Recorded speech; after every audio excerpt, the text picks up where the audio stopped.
E aí, marxo-keynesianos, meu nome é Alisson e eu sou um anarcocapitalista e eu queria dizer para vocês que propriedade intelectual não faz sentido. Então vamos abordar um pouco esse tema que ainda não é tão divulgado pelos anarcocapitalistas, mas a propriedade intelectual não pode existir, não existe lastro lógico para que a propriedade intelectual exista. E então eu vou aproveitar a hype aí dos artigos 11, 12, 13, 14, 15 e 1 milhão que está rolando na Europa, que é um artigo para tentar proteger quem possui algum tipo de propriedade intelectual. E eu vou mostrar para vocês que isso é absurdo e propriedade intelectual não existe. Imagine, por exemplo, que um maluco, 8, 9 anos atrás, mais ou menos, cria um formato de vídeo em que ele fala para uma câmera usando um óculos. Então, só ele faz isso, tá? E por algum motivo, aquela ideia passa a ser copiada por outros indivíduos. Será que aquele primeiro indivíduo que criou esse formato de gravar com óculos deve deter o monopólio de poder gravar dessa maneira? Bem, óbvio que quando a gente para pensar assim, é algo muito imbecil. Mas vamos tentar lastrear isso de forma lógica no que é propriedade e vamos tentar expandir para outros aspectos, ok? Existe uma grande característica necessária para que algo possa ser propriedade, que é a escassez. Dentro da ética, isso pode ser interpretado de duas maneiras. Ou sendo um recurso finito, ou seja, não pode existir de forma infinita, e não pode existir em dois locais ao mesmo tempo. Se algo não pode ser encaixado dessas duas maneiras como escasso, significa que aquela coisa não pode ser propriedade. E ideias se encaixam no quesito de não se encaixar nessas duas questões. Veja bem, é como o exemplo do óculos. Se um maluco criar um formato de vídeo que ele simplesmente começa a gravar usando óculos e cria, sei lá, um nome não faz sentido para os vídeos dele, e outra pessoa vem e copia, aquela pessoa não perdeu a propriedade dela, porque houve aí uma cópia e não uma subtração de bem alheio.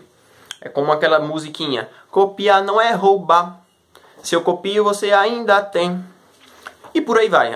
É muito fácil achar essa musiquinha no YouTube, só procurarem. Então veja, ideias não podem ser propriedade, porque elas são escassas, elas não são escassas.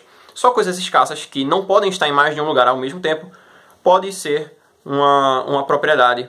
Então, a propriedade intelectual, ela inicialmente é um meio de criar censura e monopólios artificiais através do Estado. O Estado diz que uma determinada empresa vai ter o monopólio de alguma ideia aí por 10, 20, 30 anos, e depois, se ela quiser continuar com esse monopólio, ela vai ter que renovar o pagamento desse tipo de propriedade intelectual, desse tipo de defesa à propriedade intelectual. Acontece mais ou menos assim. Eu crio sei lá, uma invenção, um motor, e aí eu detenho o monopólio desse motor por 10 anos. Quando os 10 anos se passarem, eu posso pagar para o Estado me manter protegido para que pessoas não copiem o meu motor. E aí, sucessivamente, ao longo dos anos. E aí você pode pagar isso dependendo da região, né? Tem um nível de propriedade intelectual que é mundial. Então, se você paga, independente de onde você está, ninguém mais no mundo vai poder copiar a sua ideia. Então, eu acho que eu já consegui me expressar bem. Mas aí você pode pensar, caramba, mas se propriedade intelectual não existe, como as empresas vão fazer para proteger as suas ideias? Bem, primeiramente, elas podem fazer alguma coisa de forma que ela não possa ser copiada. Só para começar, tá? Tem muitas coisas aí, inclusive na internet, no Facebook, a gente vê muita gente, muitas páginas que copiam memes um dos outros. Então, o que foi que o próprio mercado, as pessoas, acabaram criando selos.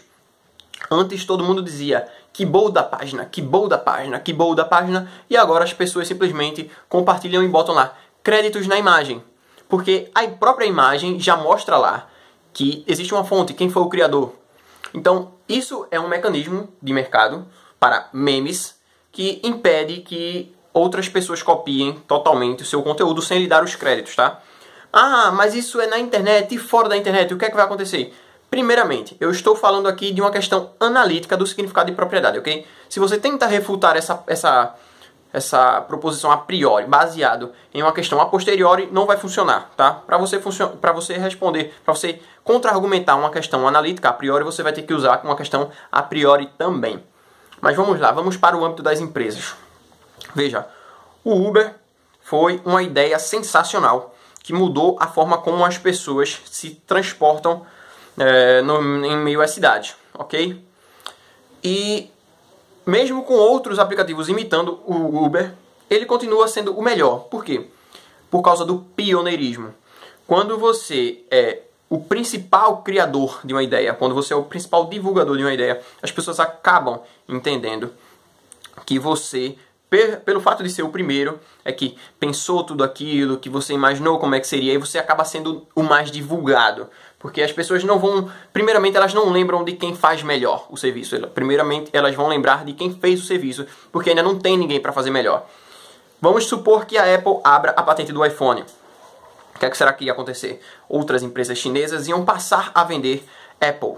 Aliás, iam passar a vender celulares iguais aos da Apple. Só que não poderia ser Apple porque senão é fraude, né? Você pôr um selinho da Apple lá dizendo, olha, esse celular realmente foi fabricado pela Apple, seria fraude. A gente não está mais tratando aí de propriedade intelectual, e sim de uma fraude acerca de um tipo de troca de propriedade, né? Mas voltando ao exemplo, imagine que uma empresa chinesa vai lá e diz, olha, eu estou vendendo esse celular aqui que tem a mesma qualidade da Apple. Primeiro que você não vai ter o status, tá ligado? Você vai chegar para alguém e dizer, olha, tá vendo esse iPhone aqui? Eu tenho ele, você não tem. Aí a outra pessoa vai dizer, do que adianta você ter um iPhone se o seu iPhone não é um verdadeiro iPhone da Apple? Tá ligado? É mais ou menos o que a gente vê a questão das roupas. Olha só, eu tenho uma roupa Supreme de 5 mil reais, 5 milhões de reais. Aí chega outra e diz, eu tenho uma que eu comprei no meio de feira ali, 5 reais, e faz a mesma coisa. Aí a outra vai dizer, mas a sua não é original, ou seja, você vai ser excluidinho do nosso grupo. Óbvio que isso é um exemplo bem babaca, um exemplo bem simples, mas eu vou deixar aqui uma recomendação para vocês, duas recomendações. A primeira é o livro Contra a Propriedade Intelectual, do Stephan Kinsella. E segundo, tem um vídeo que eu não vou botar nos comentários nem na descrição, mas é um vídeo do Mises Summer School 2016 ou 2017. É uma palestra de 45 minutos, se eu não me engano, mais ou menos 50 minutos, sobre a propriedade intelectual. Como ela surge, o método de censura que ela foi usada para que as pessoas não pudessem divulgar ideias, tá? Se você diz, olha, só fulano de tal vai poder divulgar aquela ideia, significa que mais ninguém vai poder divulgá-la, então simplesmente a ideia não vai ser divulgada e não vai ser divulgada, tá ligado? Simplesmente é uma forma de censura. Eu recomendo que vocês assistam. Inclusive assistam todas as palestras do Mises Summer School. Eu não gosto muito do Mises, do Instituto Mises. Quem é libertário mais antigo já sabe das tretas aí com os irmãos Kioka. Mas eles têm muito conteúdo bom, inclusive muitos artigos bons. Absorvam o conteúdo que serve, mas não deem dinheiro para o Mises Brasil. Entrem no Instituto Rothbard, baixem os livros, todos eles têm PDF. E só para constar, quando a gente gosta de alguma coisa, não importa se tem copyright ou não, a gente acaba comprando da fonte porque a gente quer prestigiar os indivíduos. Eu não quis fazer esse vídeo muito bem elaborado, porque não vale a pena estruturar um argumento aqui, porque vai vir um abestalhado e vai dizer, mas como é que as empresas vão fazer para proteger os seus produtos, as suas ideias? Cara, eu tô dando um exemplo aqui analítico, velho. Eu só tô explicando aqui por que a propriedade intelectual não pode existir logicamente.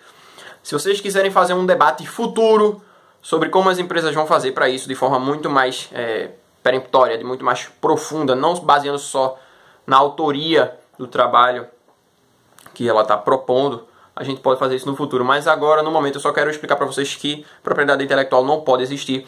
E sempre que você defende algum tipo de propriedade intelectual, você dá margem para que o Estado se torne mais totalitário, que é isso que está acontecendo com o artigo 13 lá. Eu não vou falar do artigo 13, todo mundo já está falando, todo mundo já sabe o que é, só que meu ataque não é contra o artigo 13, é contra a propriedade intelectual, que não pode existir. Então se vocês quiserem baixar qualquer vídeo do canal, postar em outra plataforma, tudo bem, sem problema. Já no YouTube, eu não tenho nenhum problema quanto a isso, mas o próprio YouTube tem uma regra privada de não fazer cópias para que pessoas não façam cópias de outros vídeos. Aí não é uma questão de propriedade intelectual, é uma questão de propriedade privada, porque o YouTube diz quais são as regras que ele quer que sejam seguidas na própria plataforma dele. Espero que vocês tenham gostado desse vídeo. Provavelmente essa semana não haverá tantos vídeos, porque eu estou na última semana da faculdade, tenho que estudar para as minhas provas, e talvez aí, acho que na próxima segunda eu já vou estar com o canal mais bem estruturado, arrumei meu quarto, vai dar pra poder gravar maneiro. Não vai ter vídeo do Hazlitt essa semana, provavelmente também não do Democracia. Eu quero muito fazer mais vídeos do Democracia, porque pra mim são os melhores vídeos do canal. Mas, infelizmente, eu não estou com tempo essa semana. Esse vídeo foi feito no improviso. Espero que vocês tenham gostado, se inscrevam no canal e até o próximo vídeo. Fúria Ancap.